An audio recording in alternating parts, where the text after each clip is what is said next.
On the morning of March 3, 1943, the Japanese convoy in the Bismarck Sea faced a terrible paradox. The more correctly its captains reacted to one threat, the more exposed they became to the next. Turn hard to escape bombs falling from high altitude, and the formation opened. Point the bow toward aircraft skimming the sea, and the ship presented its bridge and gun positions to a head-on strafing run. Focus fighters overhead, and the waterline became harder to protect. The convoy was not destroyed because one bomb suddenly made naval warfare obsolete. It was destroyed because Allied air crews turned several imperfect methods into one coordinated system, and once that system began to work, the Japanese ships ran out of good choices. 3 days earlier, that outcome had been far from certain. The convoy had left Rabaul carrying the core of a major reinforcement effort for Lae on the northern coast of New Guinea. 8 transports carried thousands of troops along with weapons, ammunition, food, medical stores, and other supplies. 8 destroyers formed the escort. The mission mattered because New Guinea was not a theater where armies could be supplied easily overland. The island itself imposed the problem. Mountain ranges divided the interior. Rainforest, swamp, steep tracks, and disease turned movement into attrition before a soldier ever reached a battlefield. The Owen Stanley Range had already demonstrated what geography could do to military plans. Heavy equipment could not simply be pushed across the island in the quantities needed to sustain a large garrison on the northern coast. For Japanese forces at Lae and Salamaua, sea transport was not a convenience. It was the practical route by which a large reinforcement could arrive with the equipment that made those troops useful as a fighting formation. Smaller methods existed. Destroyers could make fast runs. Barges could move close to the coast and hide more easily. Submarines could carry selected cargo. But those methods were limited. They could move men and supplies in pieces. They could not match the lift of large transports carrying a concentrated reinforcement in one operation. That was the strategic pressure behind Operation 81. Japan needed to strengthen its position in New Guinea, and the garrison at Lae needed more than a few crates unloaded at night. It needed mass. Mass, however, created visibility. A large merchant ship moving slowly across open water could be found from the air. 8 of them, grouped with escorts, created a target that could not remain hidden indefinitely. By early 1943, Allied aircraft operating from New Guinea had become an increasingly serious threat to Japanese shipping. The Japanese plan therefore depended on something no escort could guarantee: weather. A tropical weather system offered cloud, rain, and broken visibility over the Bismarck Sea. If the convoy could move beneath that cover for long enough, it might cross the most exposed water before Allied reconnaissance could hold contact. Nearer New Guinea, Japanese fighters could provide additional protection. This was not an irrational gamble. Weather had already frustrated air operations across the theater. Reconnaissance aircraft could search for hours and see nothing below a solid deck of cloud. Bombers could not attack a formation they could not locate. The convoy's survival problem was therefore measured in hours. Every hour hidden by weather shortened the remaining distance to Lae. Every hour exposed increased the chance that Allied reconnaissance would find the ships, report them, and bring strike aircraft onto their track. The Allied problem was the reverse. Intelligence indicated that a major reinforcement movement was coming. If it reached Lae with troops and heavy stores intact, the consequences would not be confined to a few ships arriving in harbor. The reinforcement could prolong Japanese resistance on the north coast and increase the cost of the Allied campaign. So before any attack plan mattered, the convoy had to be found. On March 1, Allied reconnaissance located it through breaks in the weather. Then the cloud closed again. That temporary sighting created a different kind of pressure. The convoy was no longer hypothetical. Its direction and scale were known. But knowing it existed was not the same as being able to keep a bomber formation over it. Reconnaissance crews continued searching through difficult weather while operations staffs estimated where the ships could be based on speed, route, and elapsed time. The sea was large. The target was moving. The weather could erase it from view in minutes. By March 2, the convoy was found again. Now the Allies had a target, but they still had an unsolved weapons problem. High-altitude bombing against a maneuvering ship was unreliable. A bomb released thousands of feet above the water needed time to fall. During that interval, a ship under power could change heading. Even a near miss that looked spectacular from the air might do little more than throw water across the deck. Heavy bombers attacked on March 2. Accounts of the March 2 attacks describe one transport being sunk and other ships damaged. More important for the coming battle, the convoy continued toward Lae. That result exposed the central weakness of relying on one bombing method. If the only problem presented to a ship was a pattern of bombs falling from above, the captain still had an answer: maneuver. A transport could not move quickly, but it did not need to outrun the bomb. It only needed to make the bombardier's prediction wrong. The Allied solution was not to search for a perfectly accurate version of the same attack. It was to make the ship solve several different problems at once. That idea had been developing before the convoy sailed. Under General George Kenny's command, Allied air units in the Southwest Pacific had been experimenting with low-level anti-shipping methods, and with modifications that gave medium bombers far more forward-firing firepower. Aircraft such as the B-25 Mitchell could be adapted for a role very different from conventional level bombing. Instead of approaching as a bomber whose main task began when the bomb bay opened, the aircraft could approach as a strafing platform first. Forward-firing machine guns gave the pilot a way to attack the ship's exposed gun positions and upper works during the final run. The purpose was not simply to cause casualties. Suppression changed the geometry of the attack. A low-flying bomber was vulnerable because it had to close on a ship that could fire back. If strafing forced anti-aircraft crews to duck, disrupted the bridge, or made accurate tracking harder, the bomber gained the few seconds it needed to reach release distance. The bomb itself could then be delivered from extremely low altitude. One method was skip bombing. Released low and fast, a bomb could strike the surface and travel forward toward the side of a ship rather than descending in the long arc associated with high-altitude bombing. Delayed fuses reduced the danger of the attacking aircraft being caught immediately in its own explosion, and gave the weapon time to reach the target before detonation. The attraction was obvious. The shorter the interval between release and impact, the less time a ship had to evade. But low-level bombing did not remove risk. It concentrated risk into the approach. The attacking aircraft had to fly toward the target at low altitude, inside the range of naval guns, with little margin for error. If every Japanese gun could track the same aircraft, a theoretically accurate bombing method could become a practical disaster.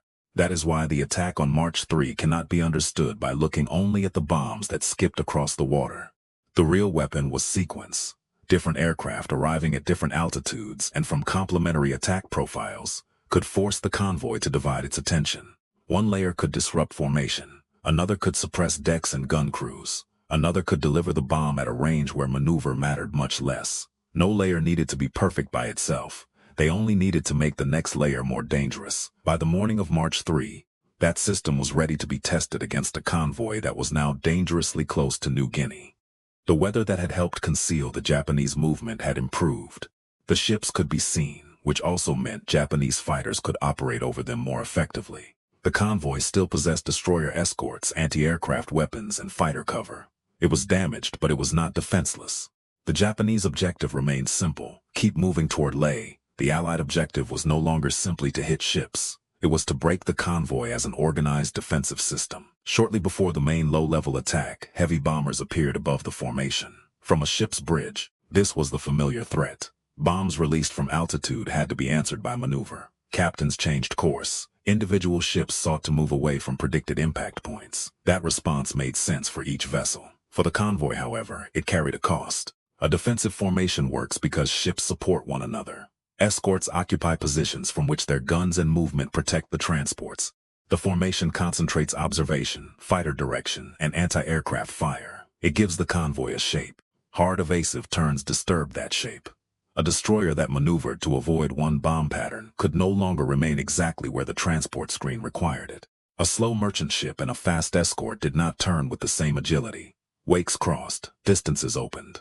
The neat problem of defending a formation became the harder problem of defending several moving ships that were no longer in ideal relation to one another. At the same time, fighters overhead had to respond to the air battle developing above the convoy. Allied fighters in the high-altitude formations also pulled Japanese attention upward. The exact distribution of every defending fighter at every moment is difficult to reduce to one clean diagram, but the operational effect was clear. Japanese air and naval defenses were being asked to watch different altitudes at once. Then came the low-level attack. Royal Australian Air Force Bristol Beaufighters approached close to the water. The Beaufighter was not a delicate aircraft. In this role, its value came from concentrated forward fire and the speed with which it could cross the final distance to a ship. Its cannon and machine gun armament allowed it to attack exposed positions along the decks and superstructure during a fast approach.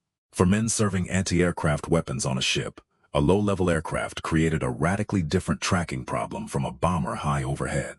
The target grew in the sight picture almost instantly.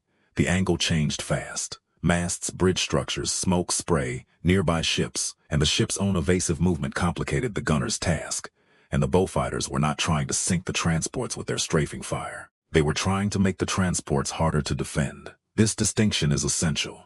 A machine gun did not need to penetrate a merchant ship below the waterline to matter. If rounds swept an anti-aircraft position, shattered exposed equipment, wounded crewmen, or forced men away from their guns, the next attacking aircraft faced less resistance. If fire reached the bridge or upper works, it could disrupt observation and command at the exact moment rapid decisions were required. The physical damage and human cost could be severe, but the tactical effect was larger than a list of bullet holes. Suppression bought time for the bombers behind them. The Japanese crews also faced a recognition problem. Aircraft coming in low over the sea could suggest a torpedo attack. A ship threatened by a torpedo normally tried to reduce the broadside target it presented, often turning toward the threat when circumstances allowed. Some historical retellings describe Japanese ships reacting to the bullfighters as though they were facing torpedo bombers, a response that could expose forward superstructures to strafing. That specific interpretation should be treated cautiously rather than applied automatically to every ship. But the broader trap did not depend on every captain making one identical mistake. The important fact was that the convoy had to maneuver while simultaneously defending against aircraft attacking from very different vertical angles. A ship could not present its best defensive geometry to every threat at the same time. That was the opening the low-level bombers needed. American B-25 Mitchells came in near mast height, using forward fire during the approach and releasing bombs at very short range. Some attacks used skip bombing techniques. Low-level mast height bombing was also part of the Allied anti-shipping method used in the battle. At that altitude, the encounter compressed into seconds. There was no long fall through thousands of feet of air. The attacking pilot did not give a ship half a minute to watch a bomb descend and turn away. The bomb was released only after the aircraft had already survived the dangerous part of the approach. Forward momentum carried the weapon toward the hull. When a bomb struck or detonated close alongside at the waterline, the effect could be catastrophic for a loaded transport. Merchant ships were carrying troops and material intended for a frontline garrison. Damage below or near the waterline threatened buoyancy. Fire threatened cargo. Explosions could disable machinery, rupture compartments, and turn a moving transport into a stationary target. A stationary target changed the entire battle. This was the point at which the Allied system began to compound its own success. Before a transport was hit, the attackers had to solve a moving target problem. After a transport lost speed or steering, later aircraft faced something much easier. Before anti-aircraft crews were suppressed, every low-level run risked concentrated defensive fire. After strafing and repeated attacks disrupted those crews, later runs could be pressed more aggressively. Before the convoy scattered, escorts could protect transports as a formation. After repeated evasive maneuvers opened the formation, each ship became more isolated. The battle was therefore not simply a sequence of independent hits. Each successful layer changed the conditions for the next. That is what made the attack so difficult to recover from. Imagine the problem from the convoy's side without inventing a single line of dialogue. A captain sees bombs falling from above and orders a turn. That movement shifts the ship away from its escort position. Low-level aircraft appear at the horizon. Gunners swing weapons down toward them while other crews continue watching the high-altitude formation. Strafing fire crosses the deck. The bridge must still control speed and heading while smoke and spray reduce visibility. Another bomber arrives only seconds later, lower than the first threat and from a geometry that demands another response. The ship has not stopped being a warship or transport. The crew has not stopped resisting. But the number of simultaneous problems is growing faster than the ship can solve them. That is saturation in its most practical form. Not an abstract quantity of aircraft, but too many urgent decisions occupying the same few seconds. The convoy had been designed to protect slow transports by surrounding them with faster escorts and covering them from the air. The Allied attack attacked those relationships. High-level bombing encouraged dispersal. Fighter action and vertical separation complicated air defense. Bullfighter strafing attacked the exposed human layer of ship defense. Low-level B-25 attacks then exploited the reduced reaction time. The result was not that Japanese defenses vanished all at once. It was that their value was progressively stripped away. A destroyer could still maneuver, but maneuvering while rescuing survivors or protecting damaged ships reduced its freedom. A gun could still fire, but repeated strafing made sustained tracking harder. A fighter could still engage, but it could not be everywhere above the convoy at once. A transport could still make way, But once damaged, it became slower and more predictable. The convoy's defensive options were being consumed one by one. The first damaged ships created another problem that no convoy plan could solve cleanly: rescue. A transport full of soldiers could not simply be abandoned without consequence. Destroyers moved to recover men from damaged ships and from the sea. That was a human necessity and a military one. Every soldier saved was a soldier who might still reach New Guinea. But rescue changed the escort's role. A destroyer protecting a convoy wants speed, room to maneuver, and freedom to position itself where the threat is greatest. A destroyer taking survivors aboard has to come close to wreckage, slow down, and manage men on crowded decks. The more survivors it carries, the less its deck resembles the uncluttered fighting space for which it was designed. The mission began to turn against itself. The ships most capable of escaping were being pulled toward the ships least capable of moving. That is a recurring cruelty of logistics under attack. The system can be forced to choose between preserving mobility and preserving people. Japanese destroyer crews continued rescue efforts under extraordinary pressure. Their actions matter because they prevent the battle from being reduced to a story of passive targets. The convoy fought, maneuvered, recovered survivors, and tried to preserve enough force to continue the mission. Yet the mission was becoming physically harder with every damaged hull. A convoy carrying a division's worth of men and equipment has two different measures of success. The first is personnel. The second is capability. Those are not the same thing. A soldier reaching shore without artillery, ammunition, transport, medical stores, food, communications equipment, or other heavy supplies has survived, but the reinforcement has not arrived in the form planners intended. The transports carried the material that gave the troops operational weight. Once those cargoes began sinking, the strategic purpose of the convoy was being destroyed even before the last ship went down. This is why the Battle of the Bismarck Sea is fundamentally a logistics story. The spectacular part happened in the air. The decisive consequence happened in what could no longer be delivered. The Allied attacks continued. Damaged transports that had lost speed or steering could be struck again. Smoke marked their positions.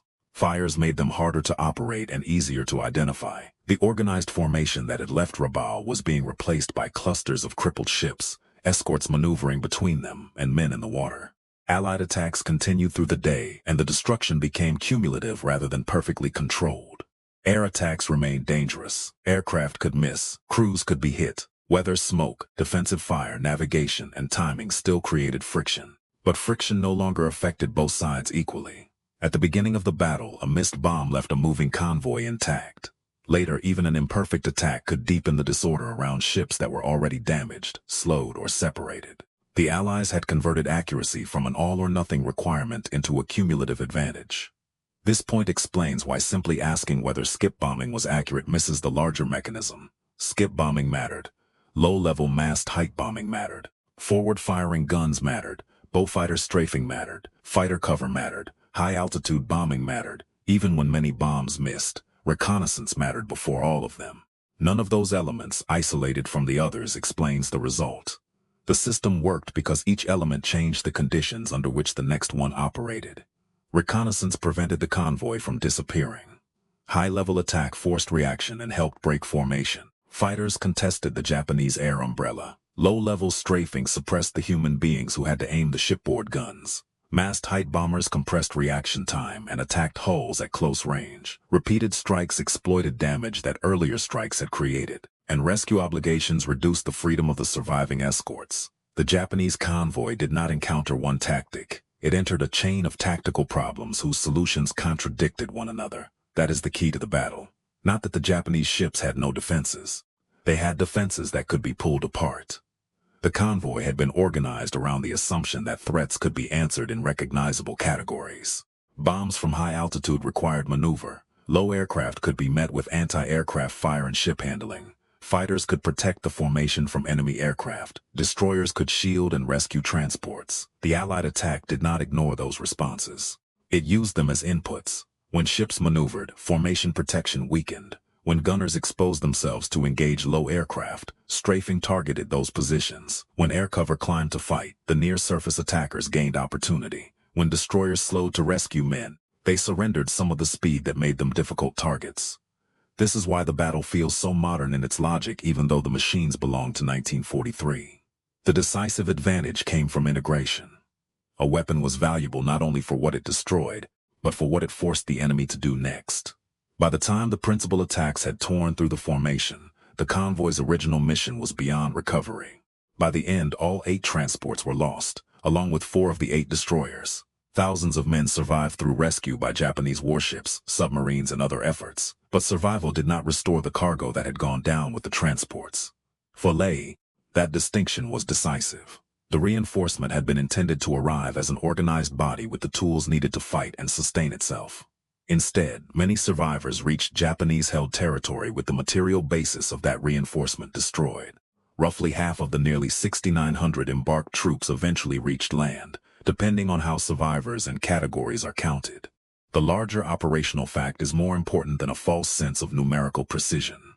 The men who survived did not bring back the artillery, vehicles, bulk ammunition, fuel, and stores carried in the lost transports. The convoy's personnel losses were severe, its cargo loss was strategically crippling, and the psychological effect on future shipping decisions followed from that material reality. A large, slow convoy could no longer be treated as a practical way to move a major reinforcement across daylight waters, when the enemy controlled the air strongly enough to find it and coordinate repeated attacks. Japan still had ways to move supplies, but the alternatives traded capacity for survivability. Fast destroyers could carry smaller loads, barges could hug coasts and move at night, submarines could deliver selected cargo. All were useful in particular circumstances. None reproduced the capacity of large transports moving thousands of men and heavy equipment in one lift. So the Battle of the Bismarck Sea did more than remove one convoy from the map. It changed the practical ceiling on Japanese logistics in eastern New Guinea. The question was no longer simply, how many troops could Japan send?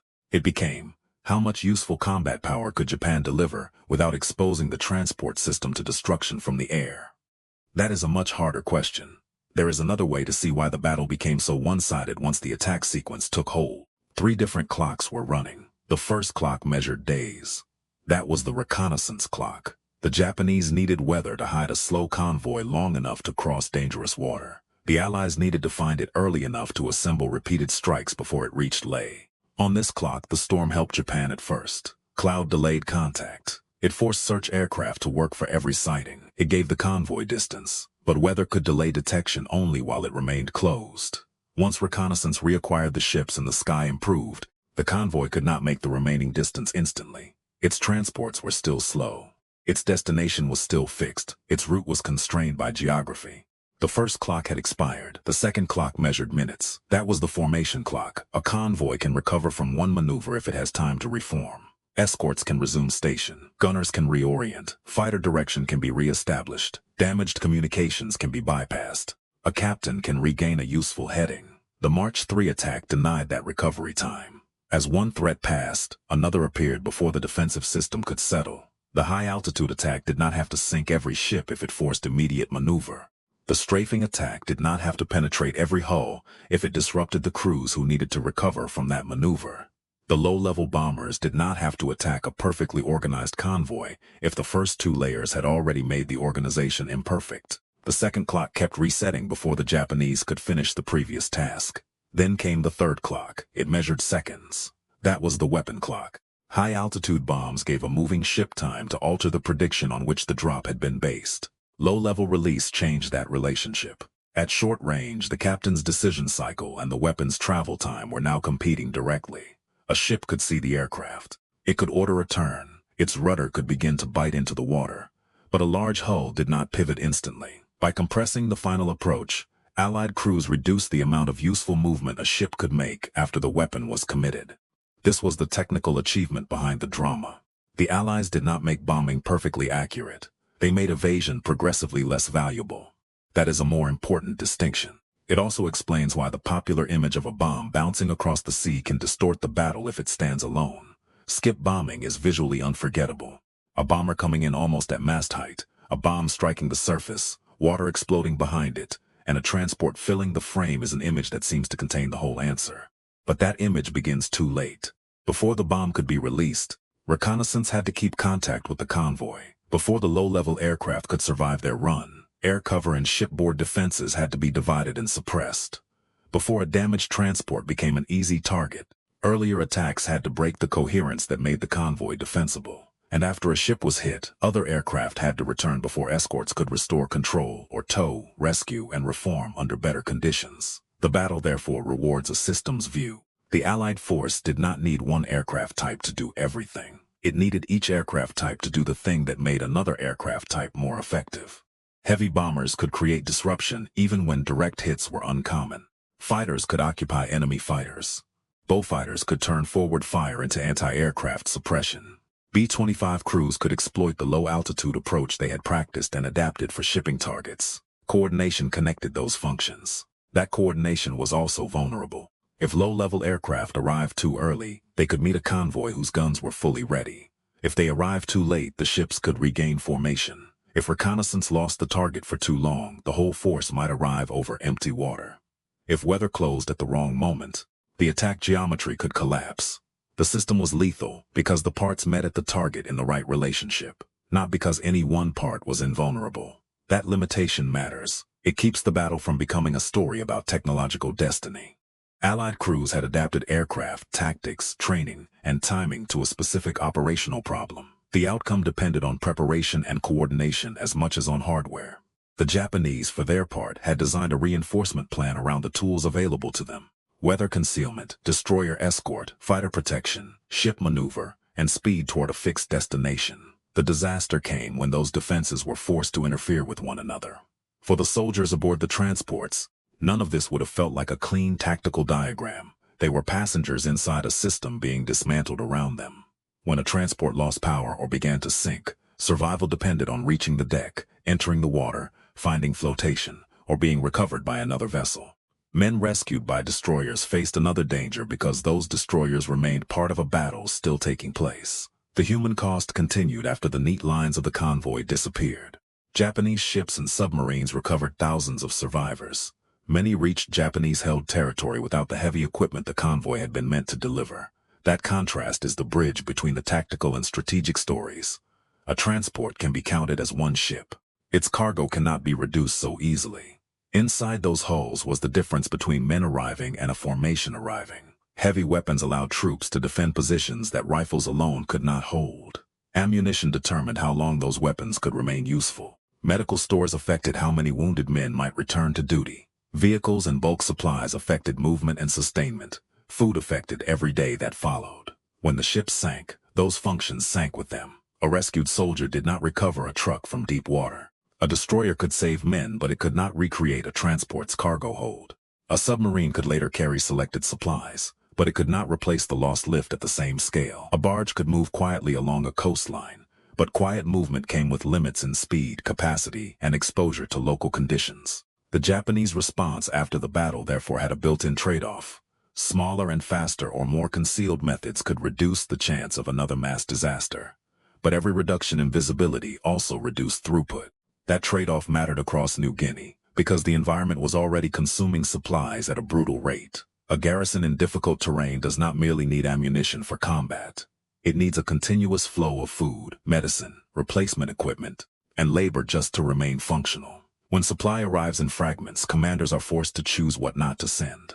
Every ton given to ammunition is a ton not given to something else.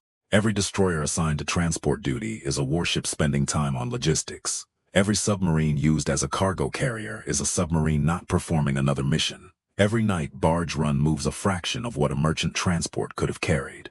That is how the loss of one convoy can continue producing effects long after the smoke is cleared. The ships disappear in a day. The missing cargo is felt for weeks and months. For Allied planners, the battle offered a different kind of proof. Land-based air power could do more than raid shipping or force ships to scatter. When reconnaissance, fighter cover, high-level attack, strafing, and low-level bombing were synchronized, aircraft could break a major reinforcement movement before it reached the shore.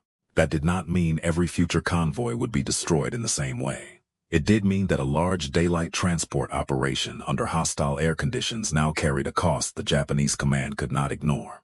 The strategic balance around Leh was affected not because air power had replaced ground forces, but because air power had prevented the enemy from delivering the reinforcement those ground forces needed to face. This was combined warfare in a very literal sense. Aircraft attacked ships so that cargo could not reach a land campaign.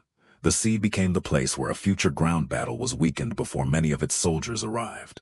The battle also demonstrated the value of American and Australian forces operating as parts of one strike plan, rather than as separate national efforts sharing the same sky. Different squadrons, aircraft types, airfields, and attack methods had to converge on one moving target. The result was not seamless in the sense of being effortless. Wartime operations never are. But the coordination was sufficient to create a sequence the convoy could not absorb. That is why the Bismarck Sea mattered beyond the number of ships sunk. It showed what happens when a defensive system is attacked through its dependencies. The transports depended on escorts. The escorts depended on formation. Formation depended on room to maneuver and time to recover. Anti-aircraft fire depended on exposed crews tracking the correct threat. Fighter protection depended on being able to cover several altitude bands. The reinforcement depended on the cargo surviving, not merely the soldiers. Break enough of those links quickly enough, and the convoy can remain full of brave men while ceasing to function as a convoy. There was one more consequence hidden inside that chain. Before the battle, the Japanese reinforcement plan treated arrival as the decisive threshold.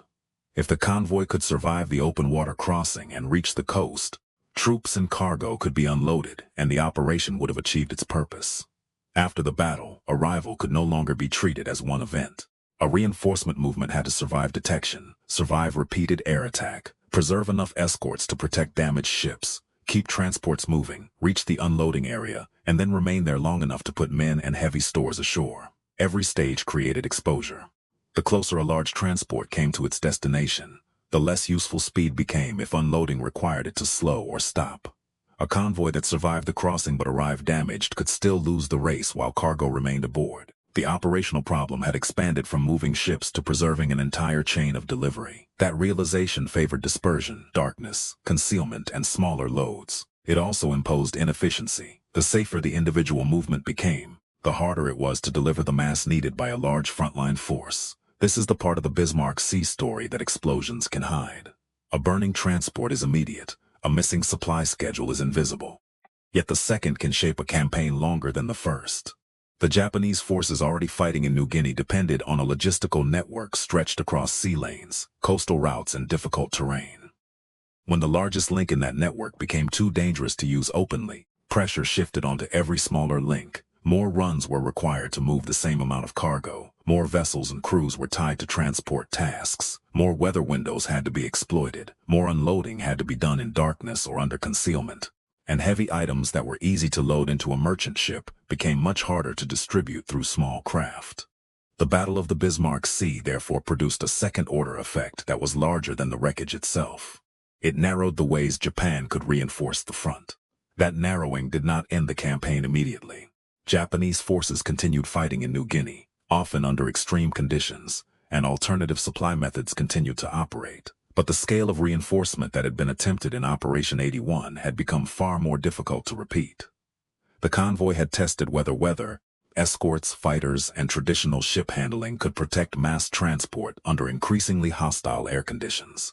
The answer came not from one perfect hit, but from an attack system that kept removing the time and space those defenses needed to work across several altitude bands in the same compressed defensive cycle. By the end of the battle, the route from Rabaul to Leh still existed on every map. What had disappeared was the ability to use that route in daylight with a mass transport convoy and expect the cargo to arrive.